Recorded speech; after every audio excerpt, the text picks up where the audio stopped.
Class 5 বা পঞ্চম শ্রেণীর প্রাথমিক বিজ্ঞান বই থেকে পৃষ্ঠা 13, সেখান থেকে যে 2 নম্বর অঙ্কটি করা হবে।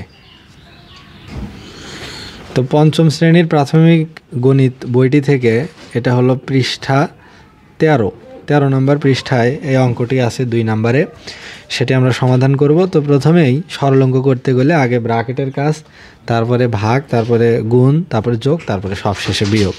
তো আগে ব্র্যাকেটের কাজটা করি। তো এই যেখানে 5 বিয়োগ 36-এর ভিতর থেকে 10 বাদ দিলে থাকে 26, আর ভাগ 13 তো আছেই।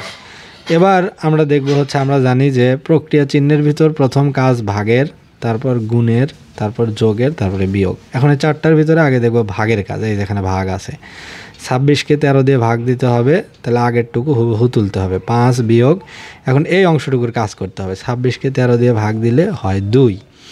এবার আর তো কিছু নাই, শেষে বিয়োগ একটাই আছে, একটাই কাজ করতে হবে। তাহলে 5-এর ভিতর থেকে 2 বাদ দিলে থাকে 3। এই 3ই হলো অ্যান্সার, অর্থাৎ এটাই হলো উত্তর।